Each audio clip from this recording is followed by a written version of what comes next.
بسم الله الرحمن الرحيم. بسم الله الرحمن الرحيم. باب الوضوء في معرفة الناس.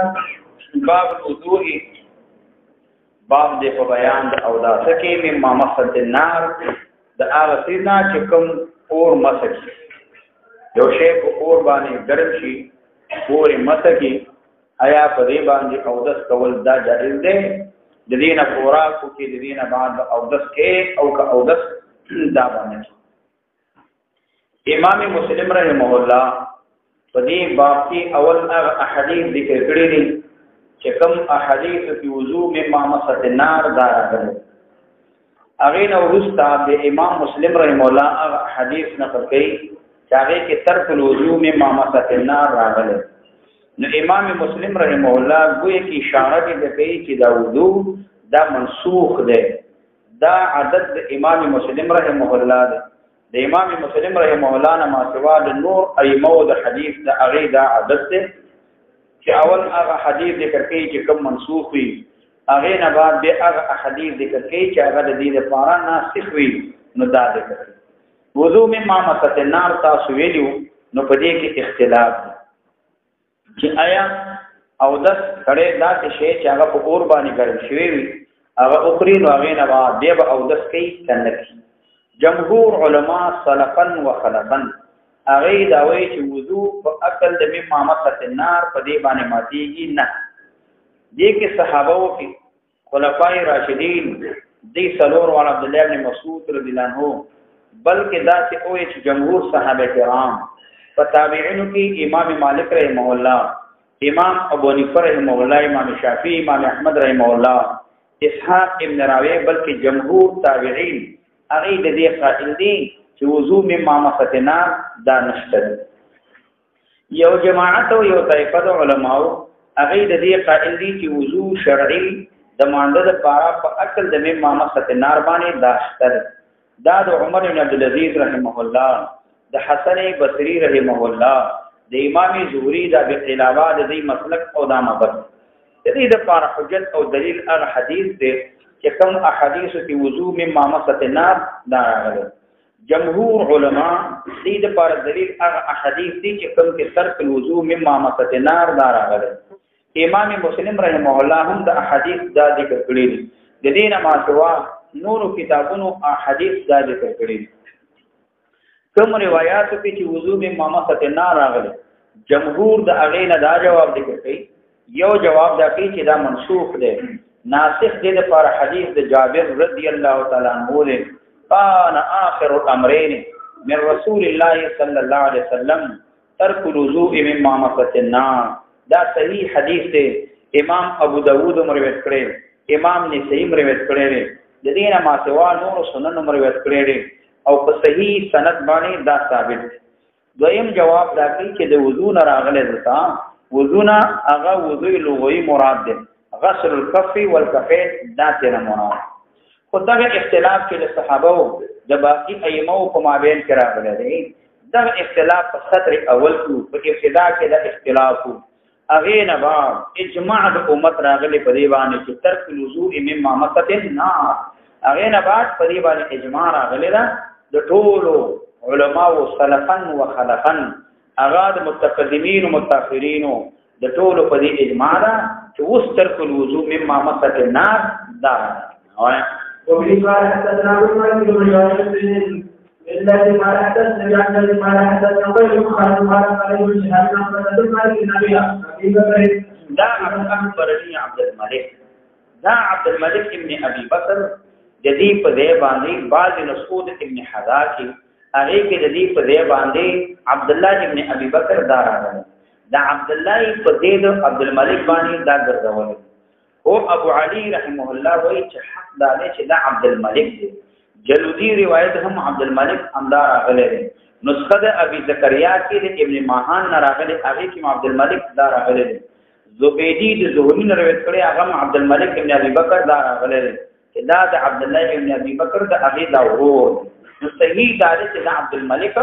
دا صحیح دی او چا چې د عبد الملک په دی باندې عبد الله راوړي دا صحیح دی أبو الملك بن أبي بكر بن عبد الرحمن بن الحارث بن هشام خالد بن زيدان سيخبر أن أباه زيد بن سعيد رضي الله عنه قال قال رسول الله صلى الله عليه وسلم يقول أبو إمام سيدنا قال بن شهاب بن عمر بن عبد العزيز أن عمر بن عبد العزيز عبد الله بن إبراهيم بن حارث أخبره إنه وجد أبا هريرة يتوضأ. نو دلتا پدې سند کې چې دلته ذکر شوی دی عبد الله ابن ابراهيم ابن حارث،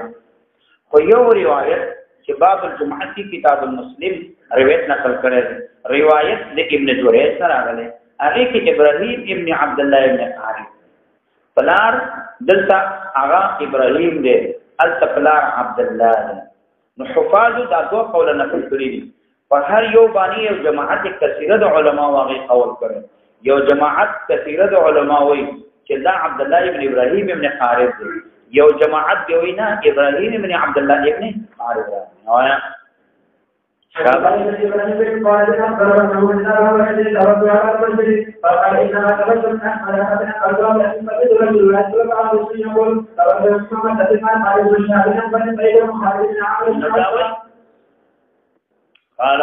قال ابو هريره انما اتوضا من اخوار اخت رجلنا ودسكما د هغه ټوټو د پنیرنا اخوار جمع د څور نه ټوټو ته ویل کیږي، اخت چې کوم دی دا پنیر ته ویل کیږي. پنیر چې دا په ګرمي شي په او هغه نه بعد نو هغه ګرمي شي هغه کې سواچي هغه ورانی شي دا په ورانی شي یو خاندې سم چې ورانی شي شنه شانته وبدي وځي وداسي شاته پنیر پاتې شي. یو هغه کې به دا سوي د دې لپاره سماوات استعماليږي چې په ورانی شي وبدي لاړ شي، نو دا باقي په دې تاتا سحر کې شي دا پراټا تاسو په دې جالي کې دې دانه دې کې واچو وبدي لاړ شي، هغه نه بعد باقي پنیر پاتې شي. هغه مين کې دا خاني لکه د غبینو د مچي د اجاله شي دغه سوي هغه تریپ شانته وي تریپ نو دلته خلق خو نه نو باید دینو کې دا ګران وي سحر چې په خپل په ایران کې د دې استعمال ډیر زیات دی، افغانستان کې د دې استعمال دا ډیر زیات دی. نو تقریبا کیلو په 300 روپۍ باندې خرڅي 300 تریپ وي او ډیر سره خلک ډیر انتهایی استعمال ډیر زیات استعمال دا چې دکان نیوي په ایران افغانستان کې چې بازار کې یو پنیر پکې نیوي دا خامخا سحر بار کې خلک چې ست پنیر ویل کې په څه طریقه باندې دا جوړي. یو قرب ده قرب چې نه هغه به شمرو نه جوړي، شمرو چې باقي پاتې شي نو هغه ولګي په یو خلطه کې واچ کپړې نه خلطه جوړه غړي لکه تاسو دا کتابونو خلطه په دې کې واچي نه غي نه دا وګ زی او په ټولې په وګيږي امواد پاتې شي. بیا کې معمولی شانته نه پیغام چې د دوار په دغه نه معمولی وړه چې دا یو بل سره ونخلي نو هغه به دا چې نو هغه ته جنې به دا لا سره دا چې کنه غونډاري جوړ نو هغه کیلو په 300 روپۍ خرڅي ځایي ګران دي. هغه به دا چې جنې وصلې په کانی باندې یا خپل یو شی لري پرخمان ورته وي هغه باندې وصلې نو هغه روپۍ ماته کې باندې راواچي او بیا دا کورنی وړي باندې په تیر راواچي خلک کوي نو دغه طریقې باندې استعمال نو دا مې ځکه ویلي چې په دې کوڅه وړو کې د سره فن نه کېږي بازاري وړو دا دې خاص استعمال د کورنی وړي دي کورنی وړي او جوار مېده کې او دا ټینګ کې په باندې واچي په کورنی وړي دی واچي نو بیا نو برېټ ورته تا نو څنګه دا وایي چې دا اخوار هغه ټوکړي د پنیر مارته چې شودي په اور ګرمه دي او په اور باندې ګرمي کې ګرمه شوی نو اقل توها نو چې ما خورلو دی لراولې ان سمعت رسول الله صلی الله علیه وسلم یقول توضؤوا مما مسنا وایا قال ابن شهاب بن سعيد بن خالد بن عمرو بن عثمان وقد في سورة الحديث أنه تناول الرسول عن وضوء الرسول ما مثلنا قال ورسول الله صلى الله عليه وسلم في سورة تقول قال رسول الله صلى الله عليه وسلم مما مثلنا وإذ قال حدثنا عبد الله بن مسعود ذكر كلمة عبد قال حدثنا عن مسلم بن أسلم قال ينتهي من الناس رضي الله تعالى عنه أن رسول الله صلى الله عليه وسلم ثم شاهد ثم شهر توضأ وبه قال حدثنا زهير بن حرب قال حدثني يحيى بن سعيد عن هشام ورقه قال اخبرني وهب بن قيسان محمد بن عمرو بن عباس بن عباس رضي الله عنه قال حدثنا زهير عن عبد الله بن عباس عن ابن عباس وقال حدثني محمد بن عبد الله في هذه العباس رضي الله عنه أن النبي صلى الله عليه وسلم قال أو لحما ثم صلى وتوضأ ولم يمسه معه. نو دا وای نو کتب د شاته کو قانون دی وکړو نو هغه نه بعد دی او د سنکو نو معلومیږي دا چې دلته اکل د مما مستنار د دین او د نشته کوي د کتب چې دنه په اور باندې ګرميږي دا کوم مما مستنار وای وبه قال حدثنا محمد بن سلام قال حدثنا ابراهيم بن سعيد قال حدثنا الزهري عن عبد الله بن عمية الزبري عن النبي انه راى رسول الله صلى الله عليه وسلم يحتاج المسلم ياكل منها ثم انزل فتكون من كتف دچانا د اوجي دچانا د غنا ياكل منها ثم صلى ولم يتوضا مکه اکل عرق النار اور اډو کې عرق اډو کې ته ویلې چې لږه وخت باندې یا یو فوټي وخت ته ویلې چې دا وکړ یستذو قطع کول من کتف شاتن دین معلومیږي چې وخت په چړې باندې قطع کې نو دا جایز دی لکه وخت دا پښوی نه دا او غټه وخت دا غټه دغه غټه په اخترونو کې خلک استعمالي غټه وي نو دا نو څه قطع کې دا جایز او بلا ضرورت قطع کول بیا صحیح نه دی چې بلا ضرورت نو دا قطع کې نو دین معلومیږي که وخت غټه وي ځان ته قطع کې یا پخنه میدان د کاټه یا غټه میدان د کاټه وړه کې په پلیټ کې بیا خوري نو دا چا وای وبه قال حدثنا احمد بن قال حدثنا ابراهيم قال حدثنا ابن علي بن شهاب عن عبد بن عمرو بن عمية الرضي قال رأيت رسول الله صلى الله عليه وسلم يحتاج من هذه الشهادة فقال من هذا ويل الصلاة فقال وضع السكين ودعي إلى الصلاة فقام وضرح السكين شرع وضر ورسول الله ولم يتوضأ لدينا معلومیږي چې ایمه چې کوم دي چې څوک مفتیان مدرسین امامان قاضیان حکام چې د امورات د مسلمانانو کې مصروفي غیبه د مانده دعوت ورکه چې وخت حاضر شي ورته خدای مبقات جمع وخت دی جمع دا وخت دی او همدار معلومه شو چې وضو می امامت ته نه دا واجب نه دی نو ځکه چاړې په ورته سکین دې ته سکین ځکه ویل کېږي ځکه حرکت د مذبوحي هغه ساکنه هغه آرامه کې به لته نواري پروت نه کوي دې وایي قال ابن شهاب وحدثنا ابي بن الله بن عباس عن ابي هريره رضي الله عنه قال ابو حدثني بن مسعود وابن عباس عن المنذر النبي صلى الله عليه وسلم قال ان هذا الحديث مذكور عن قال ابو حدثني عبد النبي الذي يقول من اشد الرجل تدعو النبي صلى الله عليه وسلم قال ابو حدثني سعيد بن ابي هريره عن عبد الله بن عمرو قال اشهد لكم واشهد رسول الله قسم فرم په الله تبارک وتعالى باندې گواہی کوم لکه دومره د اشبید رسول الله صلی الله علیه وسلم ما باور ته ول نبی اسلام د لپاره بطن شات هغه ډیره ته ګډو ثم صلی الله علیه وسلم د بطن مراد هغه کبیر مراد ده کنه دینه مراد ده تور مراد ده پختور کی دینه مراد دي زړه دینه مراد ده دا څه پیغمبر اسلام د لپاره ما ورتکړ او نبی اسلام او دسنه وبه قال حدثنا محمد بن سعيد قال حدثنا ايضا وكان عندهم رجال عبد الله بن عبد الله بن عباس رضي الله تعالى عنه عن النبي صلى الله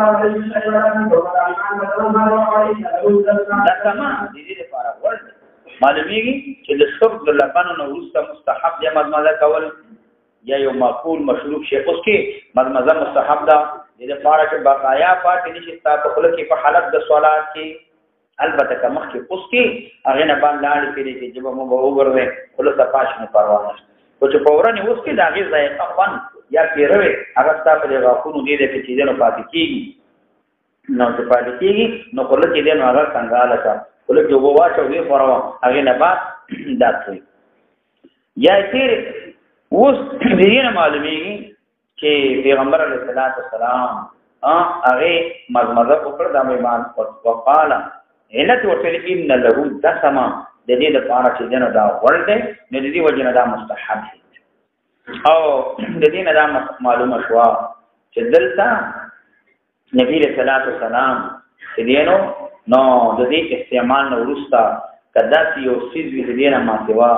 باندې وردا چې وی چې دا هغه خپل نظر لري کېږي نه هلته نښتې وي موي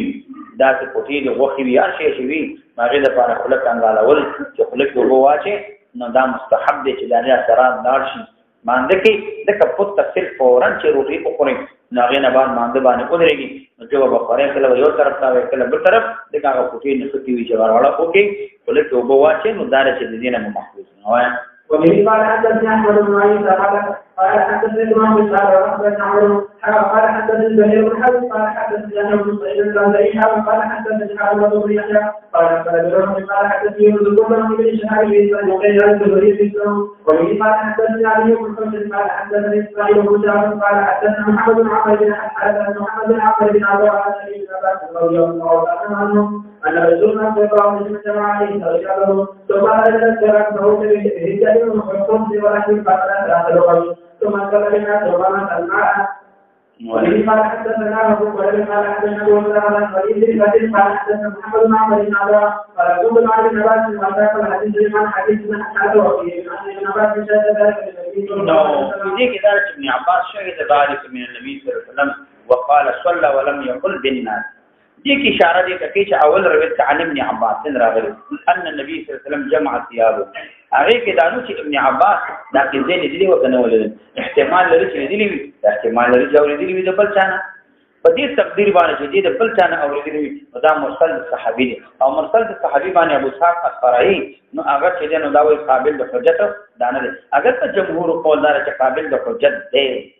خدا روایت محتمل امام مسلم رحمه الله ذکر تنبیه په باندې ذکر کوي خبردار ذکر کوي چې دا د ټول شهید ابن عباس ذالکا ابن عباس په دې ویل کې دا روایت د ټول په باندې ګوره قابل د قبول دی باب دې په بیان او دا کې د وحو د ایبلم دو خان د وحنا دا غینا ته او دس کې ای او دس تکن وفي قال حدثنا ابو بكر بن زيد ابو بكر بن زيد بن مسلم كان الذي قال حدثنا ابو عمرو بن عثمان بن عبد الله عن الامام عن جابر بن ابي سعيد بن ابي بن زهره رسول الله صلى الله عليه وسلم قال ان شئت فتوجه وان شئت فتوجه قال توجه بتفضل بالاسلام عن فتوجه يوم يجري فقال اوصيت في مراد الزكاه قال نعم قال اوصيت في مراد الزكاه قال دې مسله کې اختلاف ده چې وخت کو خوري دی باندې سیاست نه جمهور علماء جودت من مدي او دې کې خلفای راشدین عبد الله بن مسعود جمهور صحابه کرام ابو درداء ابو طلحه عامر بن ربيعه بلکې جمهور تابعین امام مالک امام شافعی امام ابو حنیفه رحمه الله نو دی وی چې دی باندې او دس نمازي امام احمد رحمه الله څنګه بن راوی یحیی بن یحیی ابو منذر ابن خزیمه وی چې او دس دمازي هغه چې دوه وقف اخري نو دی باندې او دس نمازي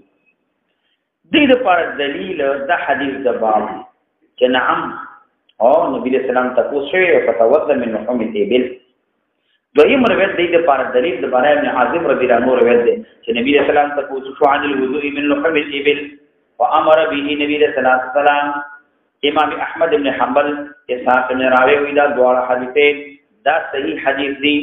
یو حدیث جابر دی بل حدیث د براره معلومیږي او د تاشتنه او جمهور علما هغه وی جواب نشته لدین جواب داته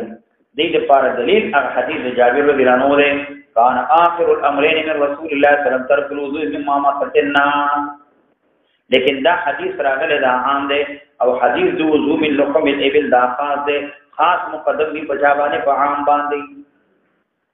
او پیغمبر علیہ السلام اباحت په مراد الغنم کې وکاوه ولی دا متفقان علیه مسله ده الته انتشار نیوی ویر نیوی هغه کې شرارت نیوی شیطانت نیوی نفرت دا پکې نیوی او پات شو اعطان الابل کې د دې په پنغالي کې مکروه دی وجه نه دی چې نفرت دی شیطانت دی پکې تشویش دی رغړېږي تر چې نه کولې را پورې لکې واره راوړې کړه غړې کورو نو ته یې کې چې دا ما تاسو ونه ویلا وو بیا خاص کر هغه غړې چې هغه د خوان سره ناشناوي او اشنا نوی نو هغه خامخا ویږي چې په دې طرف باندې رواني نو ته بلور رواني لړ نه بوتو چې اشنا نه یو سره او پاتې ګړي بي دي هغه کې نفرت نشته نو ځکه نبی رسول الله وایي چې تاسو کوي د تمه وبه قال حدثنا ابو بكر بن ابي شيبه قال حدثنا معاذ بن عمرو قال حدثنا زائد عن سماكها وقال حدثنا قاسم بن ربيعه قال حدثنا ابو بن مسعود عن شيبان عن عبد الله بن عمرو بن عاصم بن ابي جعفر يقول وكان من ابي ثور بن ثور عن النبي صلى الله عليه وسلم حديث ابي كان عن ابي هريره بعد الثانيه عن من سكت وهذا ثم جاء من حديث باب بیان کوي په دې باندې من څه خلک چې یقیني او تسوی ثم شرط في هذا الشكر فلمن يصلي بالطهارة تلك فقام دي او دا سبانه موز کولې چې یقین دی وی نه چې او دستا خدا شک تواري ازره داسې بشي په داسې باندې او داس نه ماتي او داس دومره مضبوط دی په معمولی ټکو کنه ماتي او داس شته مون سره مرګري لري هغه لا او داس نه کوي نه زما او داس دومره مضبوط دی چې پته پرې وایي نه ماتي او داس مضبوط دی په ټول باندې نه ماتي په شک یقینا تا ته خیال سره یقینا خروج دی او شی موجود شو چې هغه ناقض وجود لپاره نه بیا ورسمه وبه قال حدثنا عبد الرحمن بن بن حاتم قال حدثنا ابو بكر بن ابي شيبه قال عمرو حدثنا سفيان بن عيينه سعيد بن عروه بن ابي عامر شهد النبي صلى الله عليه وسلم الرجل حكم يعقل بن شيخ بن سعد قال فقال ينصرف حتى يسمع صوت العين الذي هذا وسوي عباد التمين عم يشوك الى النبي صلى الله عليه وسلم او يذكر يخيل اليه شيء يعني خروج حدث ذا خيال ترى نبي عليه السلام يقين راغل حتى يسمع صوتا او يجد ريحا معنى دار استماع او شد ديم شد نه في اسماع ده يعني الذي دوال وجود ده موجود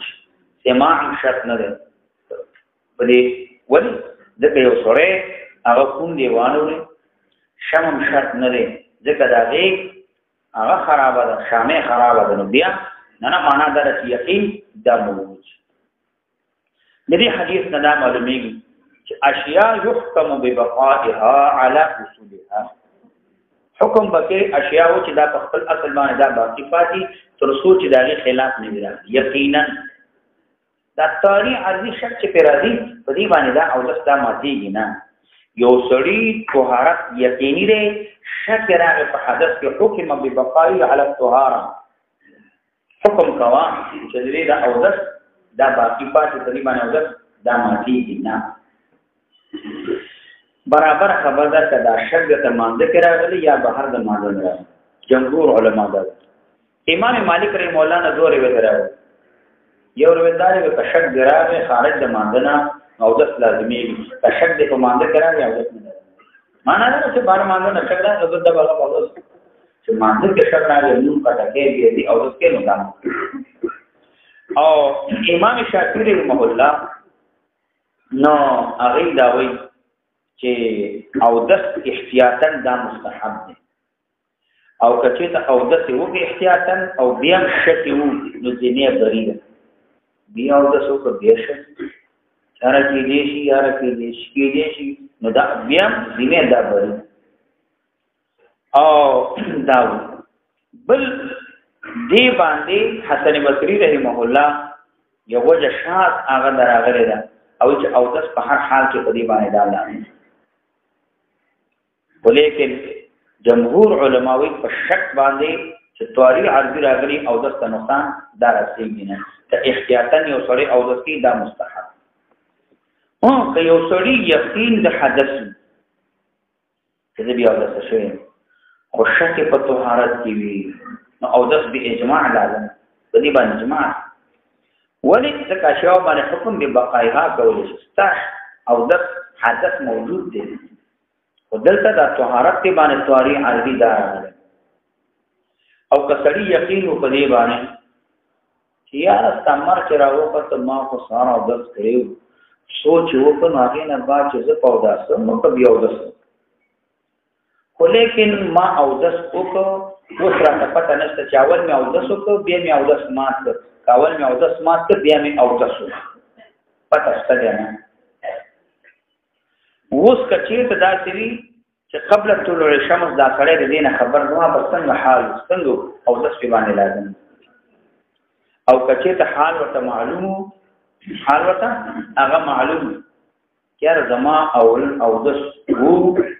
نو طلوع د شمس نه مخکې او دس می مات کړو بیا می او دس وکړو نو صحیح که طلوع د شمس نه مخکې او دس بیا او دس مات کړو نو دا بیا او دس که طلوع د شمس نه مخکې او بیا دیو چې را دس می مات کړو بیا می او دس وکړو نو دا په داسې باندې ولیکن بیا محققین علماوی چې او دس ولا مستحب دي چې دا او بعض علماوی چې غالب ګمان لري اتباع غالب ګمان دی چې اول می او دس مات کړي بیا می او دس کړي او دس شته غالب ګمان دی چې اول می او دس کړي بیا می او دس مات کړي نو او دس دانشته او دس دانشته نو معنا دا دغه رنګي یو سړی شک یا خدای ته وته شیو ما سلام نو ورکو کول مینه مرید وته شیو ما چې آزاد میکه آزاد مینه یاره دا وګو په پاکي دي کدا نجس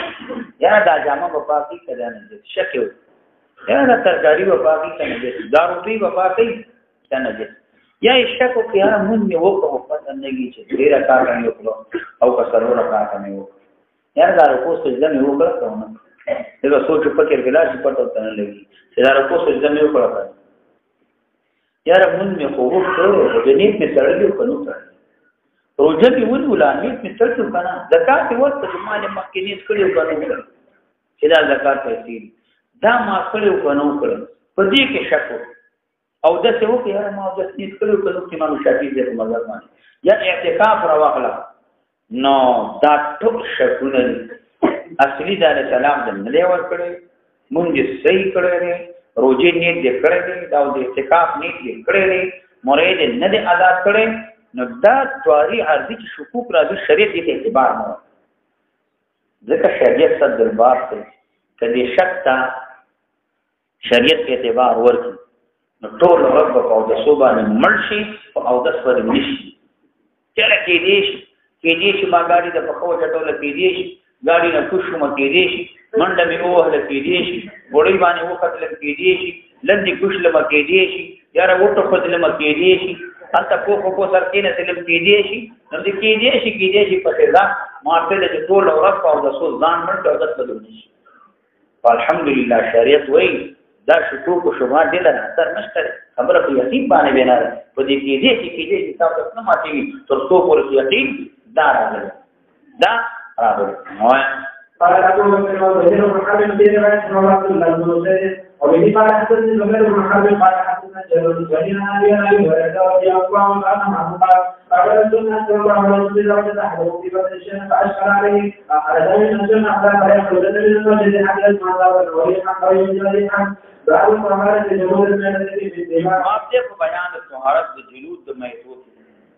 آیا د دې مردارو سرمنې په دې باغ باندې پاکيږي کنه پاکيږي خور ورته ورکی رنگ ورته ورکی په دې پاکيږي او په دې باندې نه پاکيږي او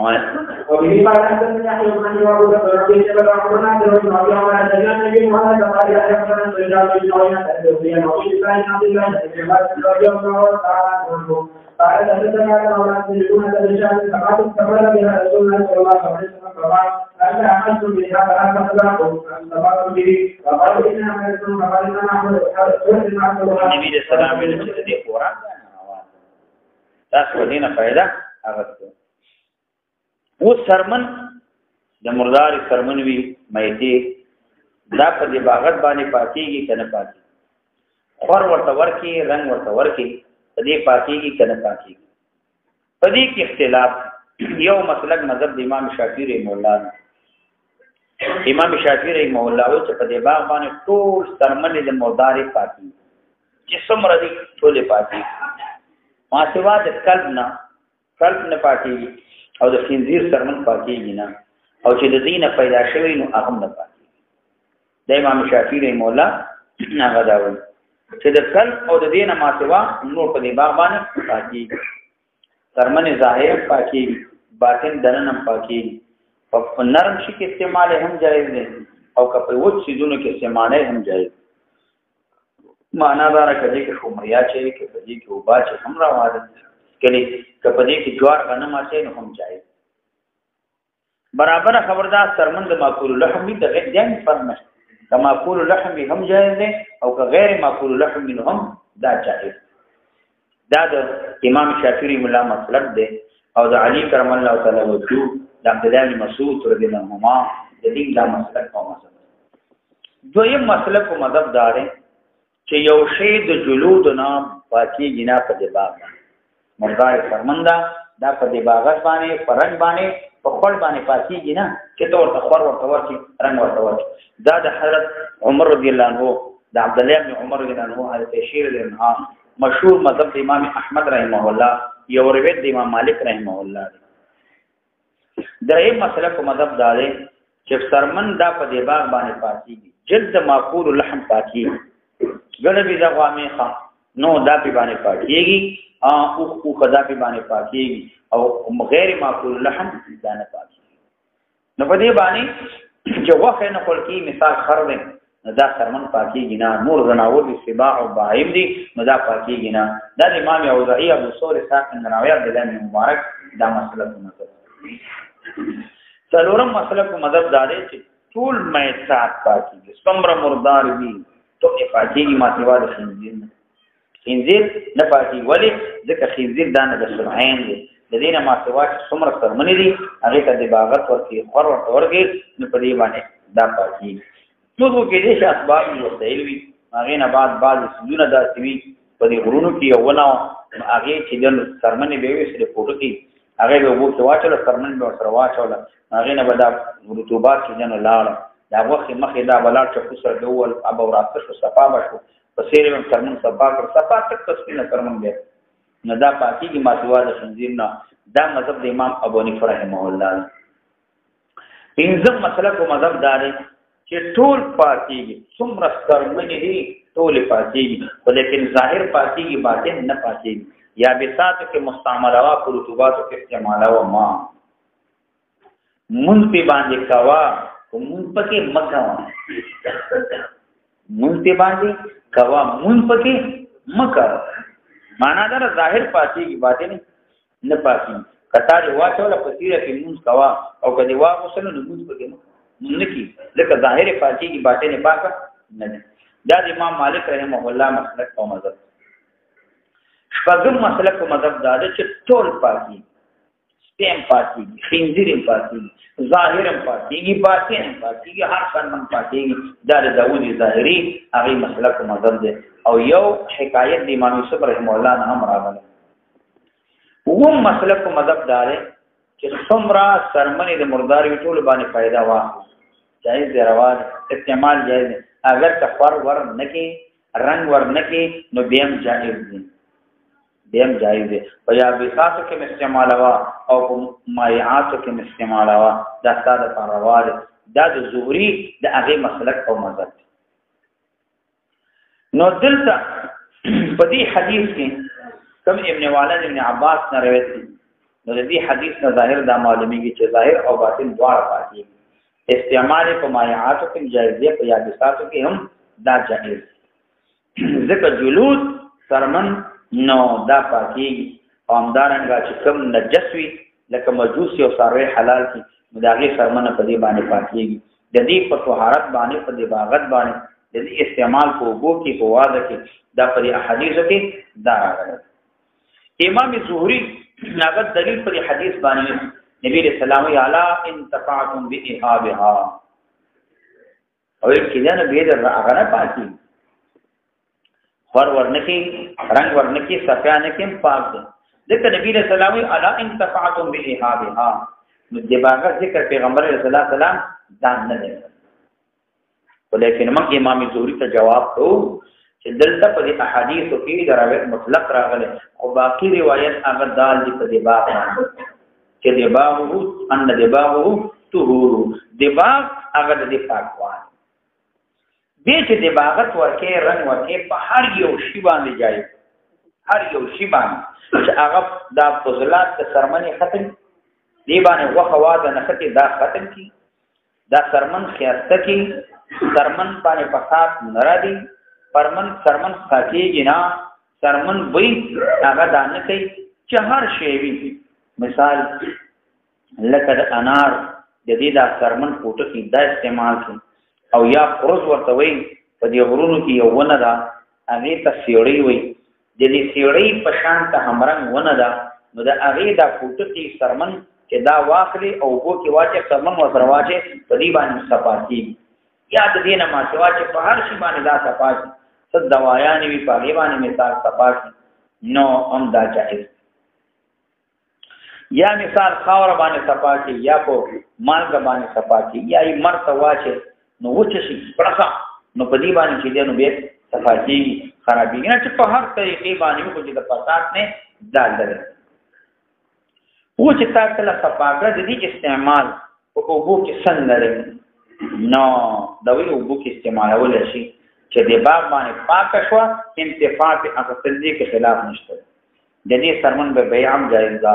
د دې اصل خرڅول هم دا جایز دي او همدارنګه د دې خوراک څنګه لري خوراک کې درې وځي یو مذهب دار چې دا روانه دریم مذهب دار دا روانه دریم دار چې ماکول لحم روانه غیر ماکول لحم دا روانه نو کله چې سرمن پاک شو سرمن لاندې رطوبات ختم شو آیا دا ویښتان په سیره کې باندې دي دا پاکيږي کنه پاکيږي نو بعد وی چې ویښتان د مردار دا نجس امام شافعي مولا دوه قول راغلي یو قول دار اصح چې دا پاکيږي نه ځکه د باغ په دې کې اثر نه کوي په خلاف د جنه نو پاغه کې اثر کوي منګول امام شافعي مولا وی چې استعمال د جلد مېدی قبل الدباغ دا په اشیاء او رطبو کې جایز نه دي په یابسات کې دا استعمالول شي دا او بعد ایموینا سرمن چلن د پاک شوا په سیره وستان کویندې هغه باندې مثال دی بلتی پریم دي صفیا کې ناغه استعمالول شي دا رواله دا جایز بل اطرافو کې او د خللو جبالو کې او د کوستاناتو کې ناغه امدار وخته په پریم دي هغه ډېر ګرم سمبلین په دی باندې منځونه په دی باندې کوي هغه چې د طالبان هغه ځان ته وړولو ډېر سخت ګرم وي په جمعې کې په دی واره کې پیناسه سم لګیټر دي چلن دي لګوي خو ګرم په باندې ناس نو هغه استعمالي نو دې استعمال دا جائز دی او استعمال دا اور قال ابو بكر بن ابي عمر حدثنا سلام بن ولا ومن قال حدثنا ابو قال حدثنا ابو قال حدثنا ابن قال فريد بن علي بن شهاب بن عبد الله بن عبد الله بن عبد الله بن عباس ان رسول الله صلى الله عليه وسلم شهد وكان ما قال يوم ان الله قال رسول الله صلى الله عليه وسلم لا استغفر بالله قال انما غير قال انما قال وفي قال حدثنا حدث رسول الله وعبد الله بن ابراهيم ان يقول ابن ابراهيم بن قال حدثنا ابن قال ابن شهاب بن حدثنا من حديث وفي قال حدثنا علي بن ابي عمر وعبد الله بن محمد بن ابي بكر بن ابي عمر قال حدثنا رسول الله عمر بن عمر بن عباس ان رسول الله صلى الله عليه وسلم قال بشهاده مصر عليه ورضي الله عنه يقول لم يصل على تقول شاعر مطروح موضوع شيء ورتيتها مولاة الميمونة دا شيء لو لميموني رضيها بالصدقة فقال النبي صلى الله عليه وسلم أخذوا هذا فله من تطوي وبه قال حدثنا حول المسلم قال حدثنا واسع قال حدثنا جبريل قال عمرو بن سلال قال فنقرأ المدينة قال ابن عباس النبي أخبرته أن ذلك قال لبعض الله رسول الله صلى الله عليه وسلم فقال رسول الله صلى الله عليه وسلم لا تذكر هذا نو داجن مخدی فراق ان داجن هغه ساروی ته ویل کیږي چې هغه کور کې اوساته هغه عادت واهلي کور کې اوساته شي داجن البيوت مرغوي ګډ بيدوي اندارنګ غوامي خوي هر شي چې کور کې اوساته هغه تاسو عادت شي نو توتی وی وغیرہ نو داجن نه مراد ته شات ګډ کې نه مراد د کبا د ګډ شوقي وي هغه ساروي ساتي ګډ ساتي هغه چې دي چې رواني دارو په رواني چې له ساتي چې روانو په روان بلکې دا په خواو ګډ کړي خلکو ساتله شارونه کې دا به ساتله او اوس خلک واغانم ساتي نلته بونای منګه دغه قریب نو هغه چې دکان دی وا ورته شاته روان دکان دی ورته روان نو الته د پاپړ واغلي هغه د دې سلو پاکټه پاپړ ورته ونی یو ورکی ورته به تر روان مانه بڑا خدای تا باقي مانده تکل کله راځي وایته چې ساتلې د کم به دی په پاپړ ورته ګسټ ورته ورته هغه پر روان چې ته دا دی ورته روان دي ته داجن معنا چې دا اوس ساتي په کور کې اوساته پښتو ته جای پاتې ته جای بنوي چې په خپل ځای باندې بندي او ولاړ پښتو کې ساتل شوی شی چې کور کې اوسه غیا ارت کور کې ورکول نو وبه قال حدثنا ابو بكر بن ابي شيبه قال حدثنا وحيد بن سليمان بن سليمان النبي صلى الله عليه وسلم فقال انت عليه الصلاه والسلام وبه قال حدثنا يحيى بن معين قال اخبرنا سليمان بن بلال عن سيدنا عن عبد الله عن عبد الله بن عباس قال رسول الله صلى الله عليه وسلم اذا كنت عليها فقد وبه قال حدثنا ابو بكر بن ابي شيبه وعمر بن قال حدثنا ابن عيينه وقال حدثنا عبيد بن مسعود قال حدثنا ابن عزيز علي بن محمد قال حدثنا ابو قريب بن قال ابراهيم الجميع وليا وجعل كل من اسمع عبد الحمد ولا عن النبي صلى الله عليه وسلم عن حديث يحيى بن يحيى وبه قال حدثني باب المنصور عن ابو بكر قال ابو بكر حدثنا وعلي بن منصور عمرو وقال رجل ربيعي قال اخبر يحيى بن ابن ربيعي قال اخبر يحيى بن ايوب عن يزيد بن ابي عبيد ان ابا كتاب الخير كل من مرصد ابن عبد الله اليزني ابو الخير ده فني قال رايت على ابن ولا تستطيع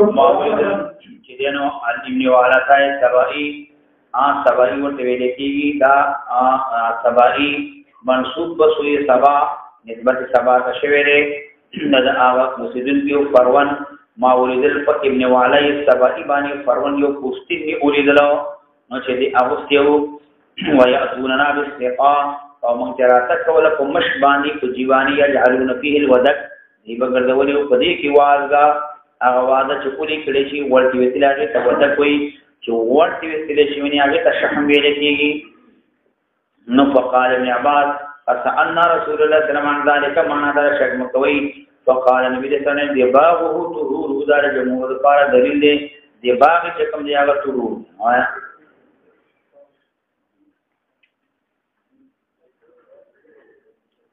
قال رأيت رجل ولد السبعين فقد سوف قال ذلك وقد سأل بالله عباس ابو الخير قال رأيت ما ولد قال السبعين فرون فمسسته ما مسكتيرا فقال ما لك تمسه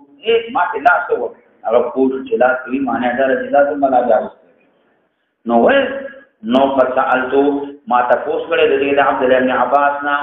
نو قلتو دما ان نكون من په مغرب کې و معنا د مسره زمون البربر والمجوس بربریانو مجوسیانو بربر دا یو قوم دی دا په افریقا کې اوسېږي د بربر ویل کېږي مجوسیانو نو قابل کبشي امون تبراته کول شو په ګډ باندې فذبحوه ونحن نرى كل من بدني ذبائن قللا وياتون نوم تبراته کول په سقاوان يجعلون فيه الودك سقات جيب رول هغه کې بداول شي والدي اچولي فقال ابن عباس قد سألنا حكمة رسول الله صلى الله عليه وسلم فقال لباغوت وفي قال عند الإنسان من سنة أبو بكر لم يستقع عمر وابن ربي قال أتبعنا ما يقصد في النبي صلى الله عليه وسلم قال هذا الدين هو الذي أيوم قال سألت عبد الله بن عباس فأقول قال إن نكون بالمال فيأتي المجوس بلا سيادة فيها الماء وغلقهم فقال يجب فقلت رحم وتراه فقال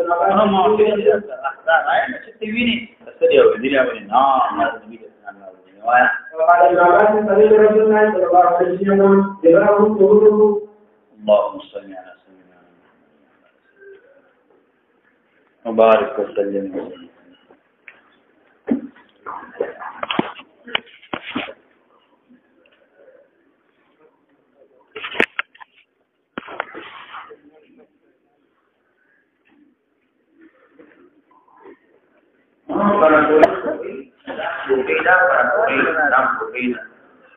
गिटार करने ने हुई नो दा सही मका कोई गिटार पूरी जगड़ा क्या और छोटी भी हालत क्या है ना जुड़ी अगर गिटार करने ने जुड़ी तो दिमाग और तवक्कुल परवर की खराबी ही ना मुझे कि मुश्किल में शरीर दिमाग ला जाए जरा